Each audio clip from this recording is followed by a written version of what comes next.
On college entrance exam day, I saved a girl, but they called me a pervert.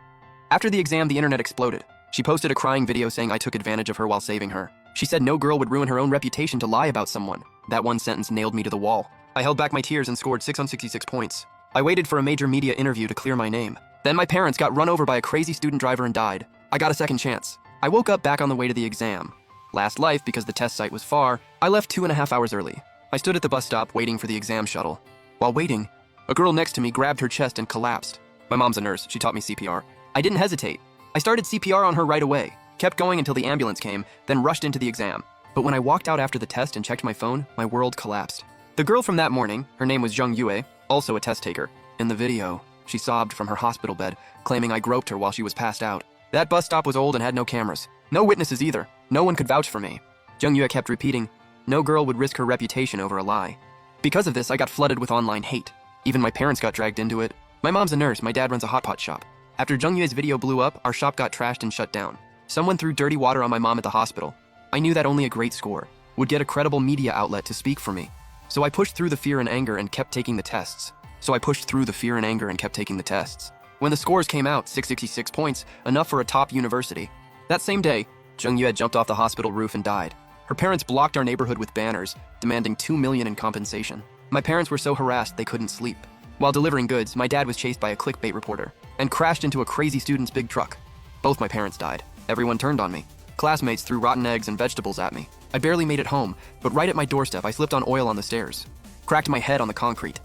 Half conscious, I saw the neighbor's daughter, Mo Lee, holding an oil jug, staring at me with pure hate. Didn't expect I'd wake up back on exam day. Now I'm just 50 meters from the bus stop. One more turn and I'd be there. Through the sparse tree shadows, I can vaguely see Jung Yue's figure. But I don't even glance her way. I stop. I tiptoe to pick a rose sticking out from behind a wall, put it in my buttonhole, then pull out my earbuds from my backpack. Open a language app and start reading words out loud. These seemingly pointless actions will save my life later. There's a small pebble on the road. I kick it as I walk. It hits a lamppost and bounces back, rolling into the drainage ditch just half a meter from the intersection. Shoyaksa wobbles like she's drunk and falls, but just then I turn around, chasing the pebble into the ditch. A low bush scrapes my eye as I go down. I take off my glasses and put them in my bag. The ditch is dry, just dead leaves and stones. I put down my bag, roll up my sleeves, and start pulling pebbles out one by one, lining them up largest to smallest on the curb. The sun makes them sparkle like gems. I take photos with my phone and post them on my feed. In my past life, I'd already be at the bus stop doing CPR. She must be having a heart attack, but here I am messing with stones. I find a heart-shaped pebble, wipe it clean carefully, hold it up to the sun and recite, "Heart hey arty." I start singing the word too. Without my glasses at 400 degrees, everything's a blur. Trees look like green blobs. Then I smell flowers, gardenias around the corner. Through the iron fence, I see white gardenias in bloom, the scent amazing. Inside is a small garden. An old man is watering plants. A round security camera points right at me. I take out my earbuds and say to him, "Sir, your gardenias smell amazing." The old man happily picks some and hands them through the fence, asking, "You taking the college exam today?" "Yeah, I'm on my way to the test site." He sees the rose in my buttonhole, picks a few bigger, prettier ones for me, and even gives me some big gardenias. This little detour cost me another 10 minutes. Finally, a few retired ladies with grocery bags walk this way, probably heading to the bus stop. I follow behind them with a bunch of gardenias. The first lady notices the scent, turns and asks, "Hey kid, where'd you get those flowers?" I squint. Forgot I wasn't wearing my glasses. I take them out of my bag, put them on and say, "You like them? Here, have some." I give away all the flowers, then walk toward the bus stop. I don't see Jung Yue, just some trampled bushes behind the stop sign. Blocked from view. No one notices anything yet. I slow down and stay in the back. Just as I get to the stop, the exam shuttle pulls up. I get on quickly. The bus is empty. I sit by the window and put my earbuds back in. The door stays open, but no one gets on. The ladies chatter about the exam. The door closes and the bus goes. Only after we pull away does one lady find Jung Yue's phone on the ground, then spot her body and scream. Jung Yue is lying in the bushes, her face blue-purple. I never look back. Look, after being reborn, I could have taken another route, or called a cab, or just flagged down any car. People here are helpful. If I'd said I was a test taker, someone would have given me a ride.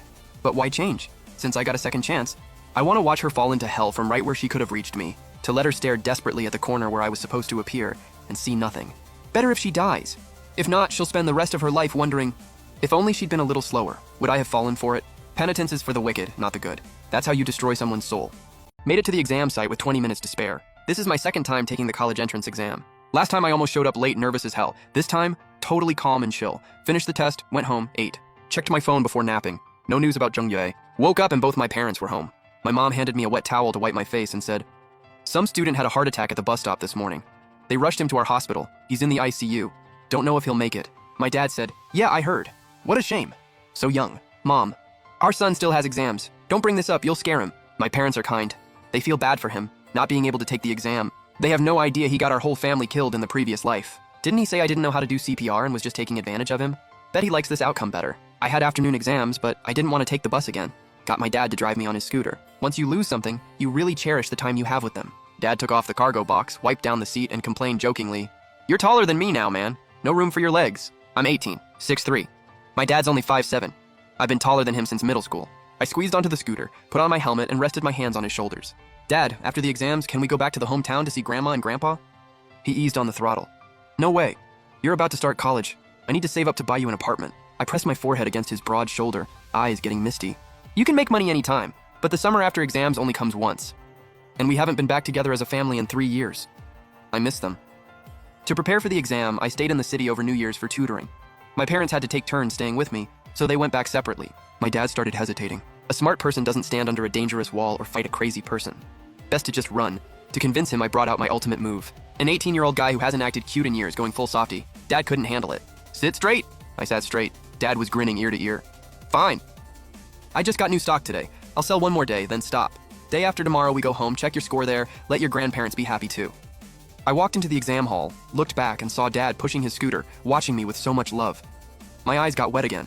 I made a fist and gave him a let's go gesture. The test went great.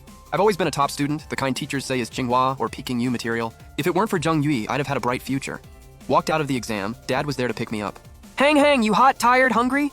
Dad opened the thermos to pour me water, asking little questions. I drank, stretched, and said, "Dad, all I want to do is sleep. Ever since the Zheng Yue thing, I haven't had a good night's sleep. And after a full day of exams, my eyelids were fighting each other." Dad quickly said, Right, recharge, you've got another big day tomorrow." Took me home. Mom was still on her night shift. Dad started cooking. I showered, dried my hair, and went to my room. Checked my phone, still nothing online. Looks like without my help, Zheng Yue's condition is serious. No way for him to cause trouble. But I know how crazy his family is. The real trouble's coming. Actually, we went to the same middle school. But early in 7th grade, I got into the advanced class. I don't remember him at all. He's the one who said it in his video, that I had a crush on him back then. Please. He was like a sewer rat. Hair always greasy like he hadn't washed it in 2 months. Stank all the time. And I'm not bad looking. Put our photos side by side saying I was into him? Zero chance. If he hadn't died, I could have turned everything around. But no ifs. When I got cyberbullied in my past life, someone anonymously sent me a photo. It was a wreck of a room, like a storage closet. The walls were covered with my photos, and all kinds of little things I'd lost.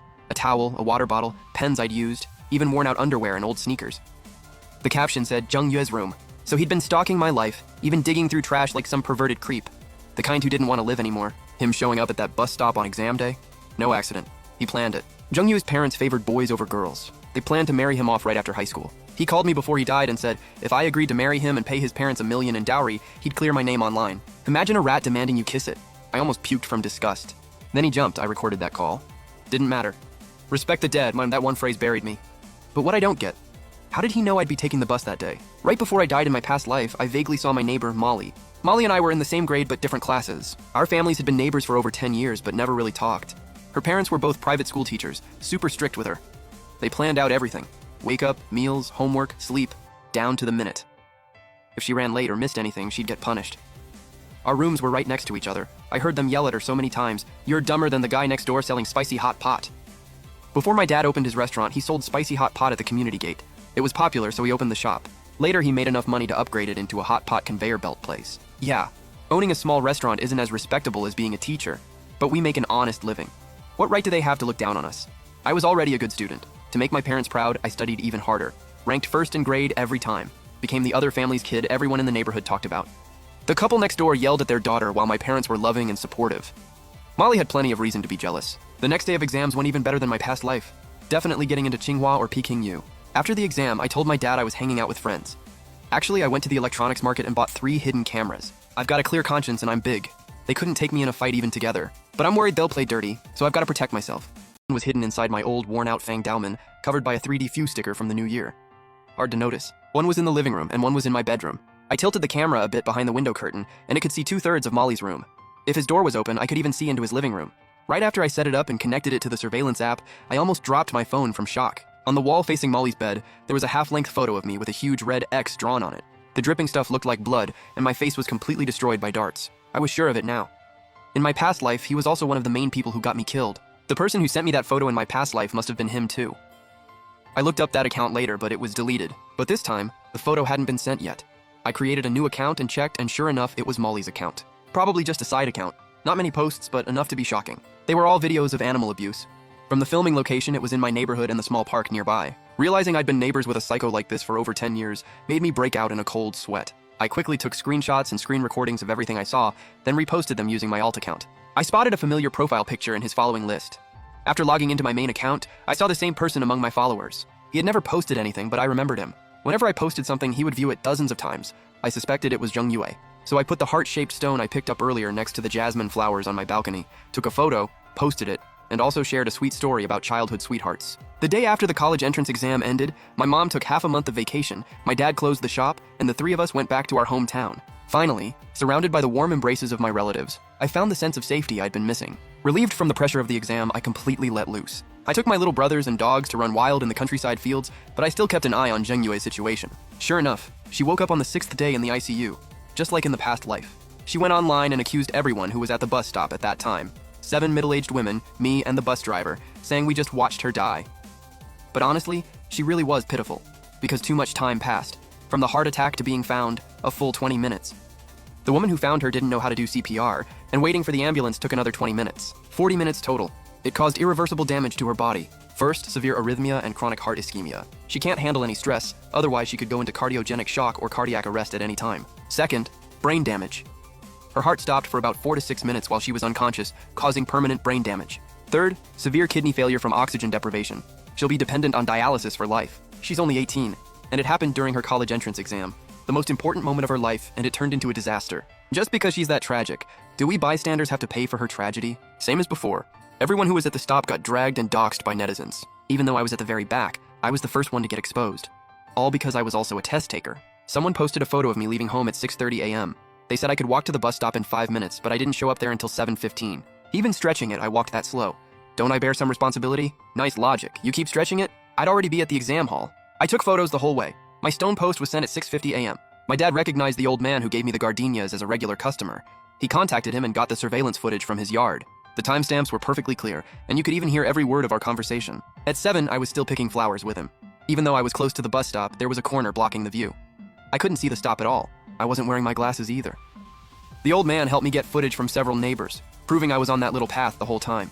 I didn't catch the bus until those women appeared, and the bus security camera proves I boarded right by the stop. I never even stepped onto the platform. I never crossed paths with Jung Yue. If you're going to blame me for that, then the gentle breeze and fragrant air that morning are also guilty. I had plenty of proof. No matter how hard people tried to stir up drama, it didn't work. Instead, I got a lot of sympathy. I was just a high school kid too, you know. I was minding my own business, not bothering anyone, and still had to hide out in the countryside. Even my parents couldn't run their business. And those middle-aged ladies? They're tough. After one of them found her, she immediately called 120, and someone recorded everything, proving that, from the moment she was found to when the ambulance took her away, no one touched Jung Yue at all.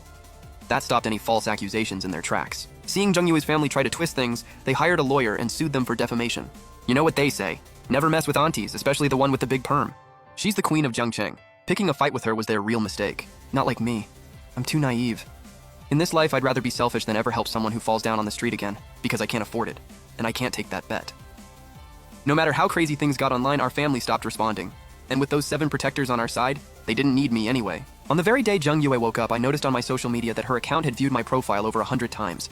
So every day I posted a photo of a jasmine flower, no caption, just decorated with pink love you and miss you stickers. He went crazy, checking my page every 10 minutes, even at 3 a.m. I hoped he'd die from staying up late. Too bad evil lives long. He didn't die. Instead, he started live streaming, playing the victim. He said his family was so poor they were racking up debt just to afford the ICU. He's a college entrance exam student, so that gave him trending keywords and views. With Mac's beauty filter, he almost looked pitiful. 还真有不少人给他捐款. And yeah, lots of people actually donated to him. Finally, the exam results came out. My whole family gathered around the computer. In my past life, under huge pressure, I still scored 658. This time, I didn't know my score, because it wouldn't show up when I checked. My grandpa's eyes went wide, thought the internet was slow. My dad refreshed a few times, still nothing, sweating like crazy. 急得汗直流. I held my grandpa, afraid he'd get too excited and fall, and whispered, "Grandpa, the top 50 scores in the province aren't displayed."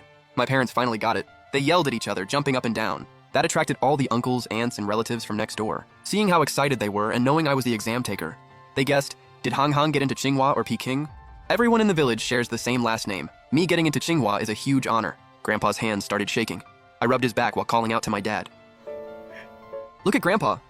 Grandpa waved his hand, turned, and hugged me, tears streaming down his old face. My good boy! Grandpa's just happy.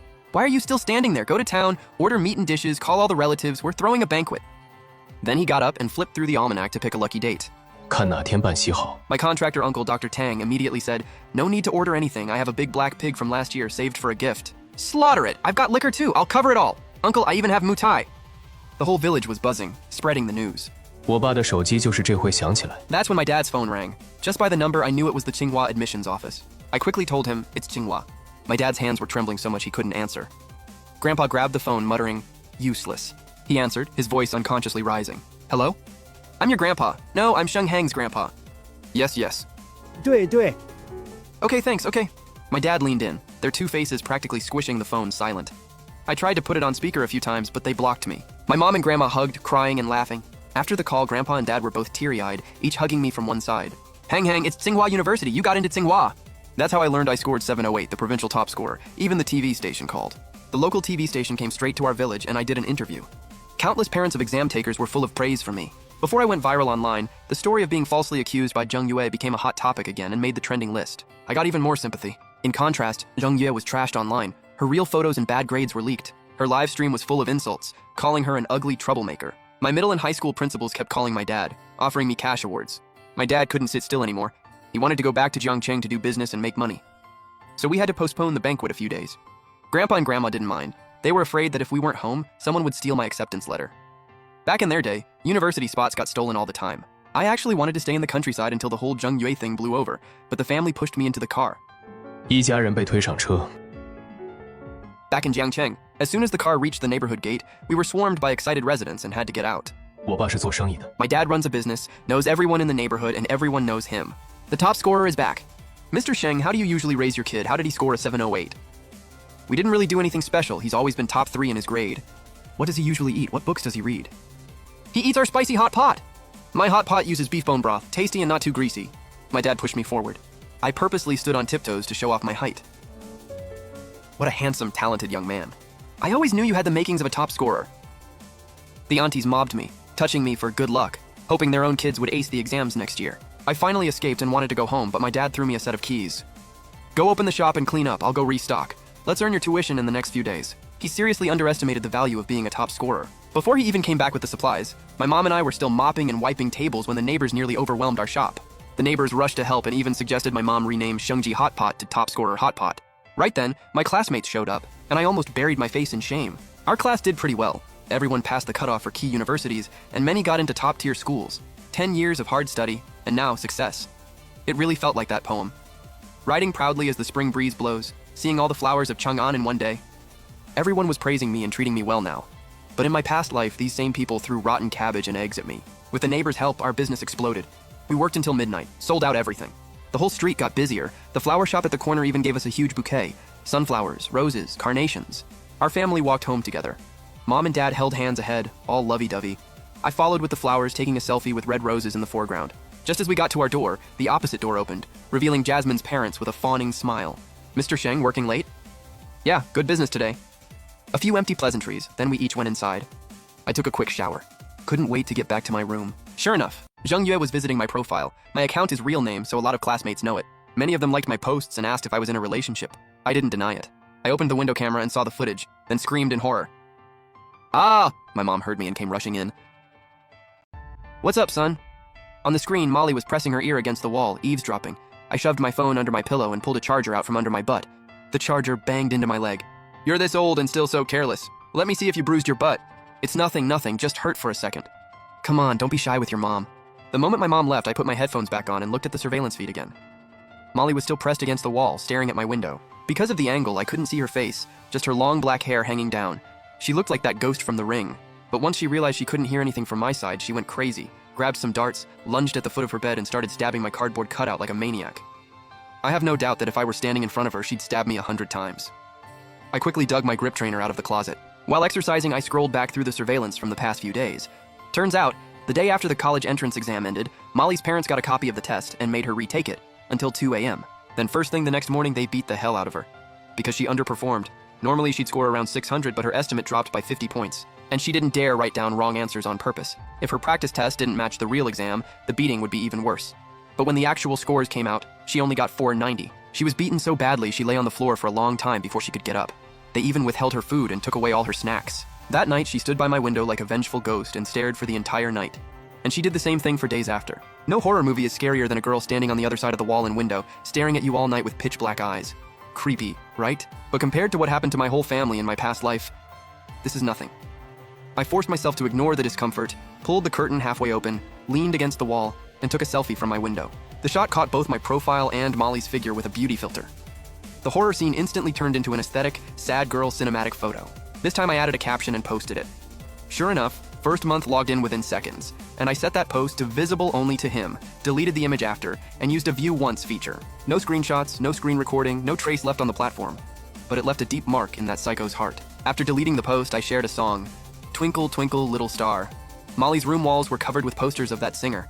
I'd even heard her play that song before. First month kept visiting that post from midnight to 4 a.m., replaying the song over and over. I did this every day for the next week. Then, the day before first month was discharged from the hospital, our middle school alumni group chat decided to go visit him together. Some classmates asked me to join. I left the group and blocked every last middle school classmate I still had.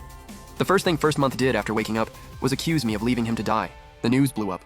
No way they didn't know. Don't act like saints. I want her to know how much I hate him. The more I hate him, the sweeter it gets with Molly. Every night we'd look at each other through the wall, listen to the same song, gaze at the same stars. The day first month got out of the hospital, my family packed up and headed back to our hometown. We brought all my high school study materials. My mom told me, Molly's mom said Molly did poorly and wants to repeat the year. They want to borrow your notes. Huh, I told them I already gave everything away. Those two used to look down their noses at me and your mom. Now you made us proud. But we're not doormats. Why should we lend them anything? As soon as news spread that I was the top scorer in the college entrance exam, people from our whole neighborhood came to our house. They took my used notes, pens, notebooks, even the mat I used on my desk. They brought tea, cigarettes, liquor, all kinds of gifts, super polite. We didn't accept any of it, but we appreciated the thought. So why should that family just shamelessly ask for favors? My dad was walking on air. He hid my most important review materials and brought them back to our hometown for my younger cousins, hoping to raise a few more scholars in the family. Sure enough, my grandparents, uncles, and aunts practically treated us like royalty, calling me a reincarnated scholar. We threw a college acceptance banquet in the hometown, the same day as the city classmates reunion. I spent the whole day greeting relatives, only going online when I had a moment. From some high school classmates' posts, I saw they did have a party that night. Molly and first month were at the same one. Before the banquet, Grandpa took me to burn incense at the ancestors' graves, telling them our family produced a top scorer. Amid the curling smoke, I kowtowed and made a wish. I hoped first month's crazy psycho side would act up tonight and take Molly away. I never expected my ancestors to actually come through. Late at night, I was almost asleep when my phone rang. It was my classmate Shen Hong. First month is dead. Check the group. I opened our high school group chat and saw tons of photos and videos uploaded in real time. I quickly pieced together what happened. It happened on a street not far from my hometown. After the party, some classmates were chatting, some were waiting for rides. Molly and first month were walking together. No one knows what they said, but they suddenly started fighting. All anyone caught was, apparently on the day of the exam, first month was on a call with Molly while waiting for the bus, and that triggered his episode. They started brawling like sworn enemies. Then, a dump truck hauling sand and gravel sped by. First month suddenly shoved Molly toward the road, but Molly wasn't weak. She grabbed onto him tight, and both got pulled under the truck's wheels. First month died instantly. Molly's legs were crushed and her body was severely scraped and mangled. First month died on the spot. Molly lost her legs and suffered severe bodily injuries. This scene was exactly like my parents in the previous life. Some classmates cried, some wanted to throw up. In the end, a bystander called the cops. When the officers showed up, each kid was taken away by their own parents. I laughed out loud under my blanket until tears came out. Molly was in the ICU for 2 days before waking up. I heard she lost both legs below the hip, and most of her skin was scraped off. That dump truck was eventually found, but it was a beat-up piece of junk about to be scrapped. And the driver wasn't at fault, so they barely got any compensation. We had our graduation banquet, stayed 2 more days, then went back to Jiangcheng. Right as we got to the neighborhood gate, we saw a group of people pulling a flatbed cart, marching toward us angrily. I recognized the leader as Zheng Yue's dad. I hurried my dad to go to the shop.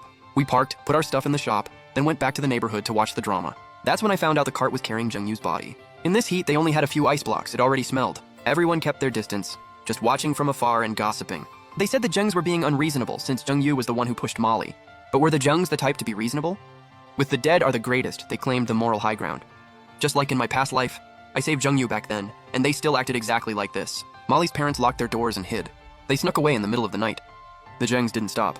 They caused a scene in the neighborhood, then went to the school where both families worked. They held banners, wailed, and refused to bury Zheng Yue. They cried online every day. Even the cops couldn't do anything.